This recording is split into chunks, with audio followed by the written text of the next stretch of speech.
긴급 속보 KF-21 보람의 전투기 3, 4호기 동시 야간 시험 비행 전격 성공. 국산 초음속 전투기 KF-21 보람의가 첫 야간 비행도 성공적으로 마쳤다. 10일 방위사업청에 따르면 KF-21 CJ 3, 4호기는 지난 9일 야간 비행 시험에 도전했다. KF-21 기종이 야간 비행에 나서기는 이번이 처음이다. 방사청은 빛이 제한된 상황에서 항공기 내 외부 조명의 정상 작동 여부를 확인했다. 이번 시험으로 KF-21은 야간 비행 임무 수행이 가능할 것으로 기대한다고 밝혔다. 항공기의 조명은 야간 비행 시 항공기 간 충돌 방지, 조종사의 기기 장치 식별 등 중요한 역할을 맡는다. KF-21은 지난해 7월 19일 CJ 1호기가 최초 비행에 성공했고, 조종석 2개짜리 복자형인 CJ 4호기가 지난달 20일 첫 비행에 나서는 등 시험 비행이 순조롭게 이어지고 있다. 지난 1월 17일에는 CJ 1호기로 초음속을 최초 돌파하며 초음속 전투기 호칭에 걸맞은 성능을 뽐냈다. 방사청은 2026년 2월까지 KF-21 시험 비행 2000여 회를 진행하면서 비행 성능을 검증하고 비행 가능 영역을 확장하는 한편 올해 하반기에 잠정 전투용 적합 평가를 진행할 계획이다. 최종 개발에 성공하면 공군은 2026에서 2028년 초도 물량 40대에 이어 2032년까지 추가 80대 등 총 120대를 배치해 노후 전투기 F4, F5를 대체할 계획이다. 제작업체 한국항공우주산업에 따르면 KF-21은 폭 11.2m, 길이 16.9m, 높이 4.7m로 능동전자주사식 위상 배열 레이더, 적외선 탐색 및 추적 장비, 통합 전자전 체계 등 최첨단 장비들을 국산화했다.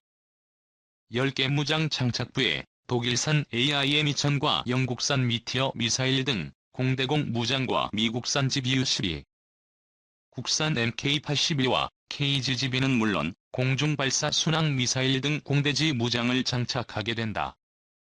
최대 속도 마하 1.81, 항속거리 2900km로 F-35의 마하 1.6, 항속거리 2200km보다 뛰어나며 무장 탑재량은 7.7톤이다. 저피탐 설계가 일부 반영돼 현재 4.5세대 전투기로 분류되며 추후 성능 개량으로 본격적인 5세대 스텔스 전투기로 발전할 전망이다. 미 F-35개 섞어라. 한국산 전투기 KF-21 전 세계로 날갯짓. 한국형 전투기 KF-21 보람에는 한반도 상공을 넘어 세계를 누빌 원대한 포부를 품었다. 제작사인 한국항공우주산업이 앞서 경공격기 FA-50과 훈련기 T-50 등을 세계 시장에 선보인 저력을 갖춘 터라 팔로 개척에 대한 기대감이 갈수록 커지고 있다. 해외 평가는 호의적이다. 미국 CNN 방송은 1호 시제기가 출고된 지난해 4월 한국은 자체 개발한 초음속 전투기를 출시해 군사 항공 거인의 독점적 클럽에 합류하고 최고의 수출 동력 및 일자리 창출을 희망하는 52억 달러 규모 프로그램의 발판을 마련했다고 평가했다. 한로 예상도 구체적이다. 에이브러햄 에이트 미군사 전문 잡지 밀리터리 워치 편집장은 2020년 외교 전문지 디플로맷기 고문에서 태국과 필리핀, 이라크가 주고객이 될 수 있다고 전망했다. 이들 국가가 운용 중인 전투기를 교체할 때 KF-21이 유력한 후보군이 될 수 있다는 것이다. 게다가 이들 국가는 이미 한국산 FA-50 경공격기를 도입한 바 있어 한국 전투기에 대한 거부감이 덜하다. 러시아의 우크라이나 침공으로 보라매의 가치는 더 높아질 것으로 보인다. 서구가 경제를 봉쇄하고 전략물자 수출을 금지하면서 러시아는 전투기 핵심 부품인 반도체에 대한 접근이 사실상 불가능해졌다. 전투기 수요국이 러시아와 계약하더라도 언제 들여올지 시기를 종잡을 수 없게 된 셈이다. 일각에서는 KF-21이 언젠가는 반세대 앞선 성능의 미국산 5세대 전투기 F-35와도 경쟁할 수 있다는 호의적인 관측을 내놓고 있다. 한국 등에 실전 배치된 F-35와 마찬가지로 KF-21도 향후 스텔스 성능을 갖출 계획이다. 무엇보다 가성비가 좋아 F-35의 아성과 견줄 수도 있다는 분석이다. 가령 F-35의 미군 납품 금액은 2020년 현재 8천만 달러가량으로 알려져 있다. 6천만 달러에 불과한 KF-21이 30%가량 저렴하다.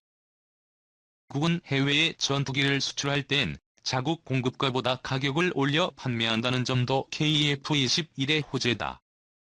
CNN은 KF-21은 미국이 외국에 판매하는 F-35보다 가격이 훨씬 낮을 것으로 예상되기에 상당한 수출 잠재력을 가지고 있다고 전했다. KF-21은 사업에 참여한 인도네시아로 수출이 확정된 상태다. 8조 8천억 원에 달하는 개발 비용 가운데 20%인 1조 7천억 원을 인도네시아가 부담하면서 우선 시제기 1대가 인도네시아로 전달된다. 이후 현지에서 48대를 생산할 예정이다. 우여곡절도 많았다. 인도네시아는 지급해야 하는 분담금의 일부인 8천억 원을 4년여 동안 연체해 애를 태웠다. 지난해 11월 일부 현물 납부 등을 골자로 하는 분담금 실무 합의가 체결돼 비로소 인도네시아로의 수출이 본 궤도에 올랐다. 다만 당국은 분담금 문제가 아직 완전히 해결되지는 않았다며 문제가 해소되지 않는다면 시제기를 제공할 수 없다고 여운을 남겼다. 3. 내일부터 한미 자유의 방패 연습 상륙작전 등 대규모 훈련 부활. 올 전반기 한미 연합연습 자유의 방패가 13일부터 11일간 실시된다. 한미 양국 군은 이번 연합연습에 맞춰 지난 2018년 이후 중단했던 전구급 규모의 연합 야외기동 훈련을 재개한다는 계획이어서 그에 따른 북한의 도발 가능성도 거론되고 있다. 군 관계자는 12일 한미는 연합방위태세 확립을 위해 13에서 23일 11일간 FS 연습을 시행한다며 북한의 핵미사일 고도화 등 변화하는 위협과 변화된 안보 환경이 반영된 연습 시나리오를 기반으로 맞춤형 연습을 실시해 동맹의 대응 능력을 한층 더 강화할 것이라고 밝혔다.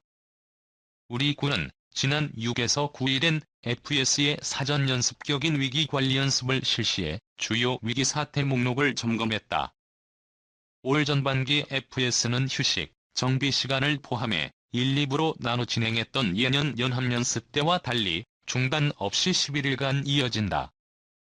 한미는 이번 연습에 연합군이 개전 초 북한의 전면 도발을 막아내고 반격에 성공한 뒤 점령한 북한 지역의 치안 유지와 행동력 보관, 북한 주민에 대한 지원 등을 포괄하는 북한 안정화 작전 등 시나리오를 적용 방어보다 공격에 중점을 둘 것으로 알려졌다. 한미는 또 이번 FS와 연계해 양국 해병대가 참가하는 쌍용 상륙 훈련을 4단급 규모로 확대 실시하는 등 20여 개의 대규모 연합 FTX를 과거 독수리 훈련 수준으로 시행한다는 계획이다. 이번 연합 FTX의 명칭은 전사의 방패 FTX로 명명됐다. 이번 FS엔 미군 전략자산도 대거 동원될 것으로 예상된다. 지난달 초부터 WSFTX의 일환으로 시행되고 있는 한미연합 특수작전 훈련 티크9엔 미 공군의 지상지원용 공격기 AC-130J 고스트 라이더가 처음 참가했다. 또 이달 3일엔 미 공군 전략 폭격기 B-1B 랜서와 무인 공격기 MQ-9 리퍼 그리고 우리 공군 F-15K, KF-16 전투기가 참여한 한미연합 공중훈련이 한반도 서해 및 중부 내륙 상공에서 진행됐다. 오는 26일쯤엔 미 해군 원자력 추진 항공모함 니미츠의 부산 입항도 예상되고 있다. 일각에선 원자력 추진 잠수함 등 다른 미군 전략자산 또한 FS 기간 한반도에 전개될 가능성이 거론된다.